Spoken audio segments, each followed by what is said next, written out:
Hi friends, ഇന്ന് ഞാൻ prepare ചെയ്യാൻ പോകുന്നത് പാലട പായസമാണ്.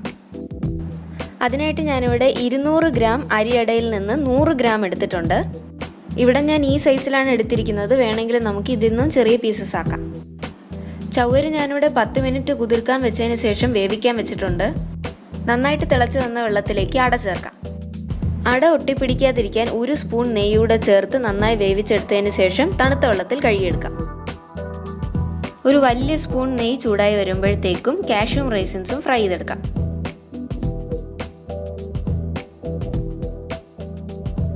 ഇതേ നെയ്യിലേക്ക് തന്നെ കഴുകി മാറ്റി വെച്ചിരിക്കുന്ന അട ചേർത്ത് നന്നായിട്ടൊന്ന് സോട്ട് ചെയ്യാം. അട കുക്കായോ എന്ന് നമ്മൾ മനസ്സിലാക്കാൻ വേണ്ടിയിട്ട് അതിൻ്റെ കളർ ചേഞ്ചും തിക്നെസ്സും മാറുന്നുണ്ടോ എന്ന് നോക്കിയാൽ മതി. സോട്ടായ അടയിലേക്ക് ഒരു വലിയ സ്പൂൺ പഞ്ചസാര ചേർക്കാം. മധുരം കൂടുതൽ വേണമെന്നുണ്ടെങ്കിൽ കുറച്ച് കൂടുതൽ ചേർക്കാം. ഞാനിവിടെ അവസാനം 2 സ്പൂൺ മിൽക്ക് മെയ്ഡൂടെ ചേർക്കുന്നുണ്ട്. അതുകൊണ്ട് 1 സ്പൂൺ പഞ്ചസാരയെ ചേർക്കുന്നുള്ളൂ. ഇവിടെ ഞാൻ 1/4 ഗ്ലാസ് ചവ്വരിയാണ് വേവിച്ച് മാറ്റി വെച്ചിരിക്കുന്നത്. നമുക്കത് അടയിലേക്ക് ചേർക്കാം.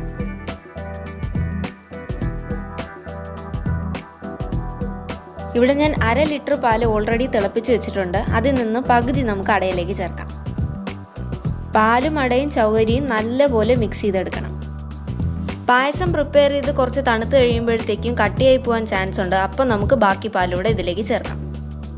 പായസം ഒന്ന് തിളച്ച് വരുമ്പോഴത്തേക്കും പഞ്ചസാരയും ഏലക്കയും കൂടെ പൊടിച്ചത് ഒരു 1/2 സ്പൂൺ ഇതിലേക്ക് ചേർക്കാം. ഇതിലേക്ക് 1 സ്പൂൺ നെയ്യ് ചേർക്കാം. ഫ്ലെയിം ഓഫ് ചെയ്യുന്നതിന് മുന്നേ ആയിട്ട് 2 സ്പൂൺ മിൽക്ക് മെയ്ഡ് കൂടെ ചേർക്കാം. മിൽക്ക് മെയ്ഡ് ഇല്ലെങ്കിൽ പഞ്ചസാരയുടെ അളവ് കുറച്ച് കൂട്ടിയാലും മതി. പാലട പായസം പ്രിപ്പയർ ചെയ്യാനായിട്ട് സജഷൻ കുറച്ച് നാൾ മുന്നേ വന്നതാണ്. പക്ഷെ കുറച്ച് ഡിലേ ആയിപ്പോയി. അത് ഞാനിപ്പോൾ വിഷു സ്പെഷ്യലായിട്ടാണ് ഇവിടെ ഇടുന്നത്.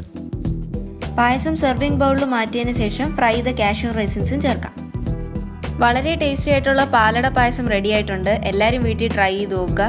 വീഡിയോ ഇഷ്ടപ്പെടുകയാണെങ്കിൽ ലൈക്ക് ചെയ്യുക, ഷെയർ ചെയ്യുക, സബ്സ്ക്രൈബ് ചെയ്യാൻ ആരും മറക്കരുത്.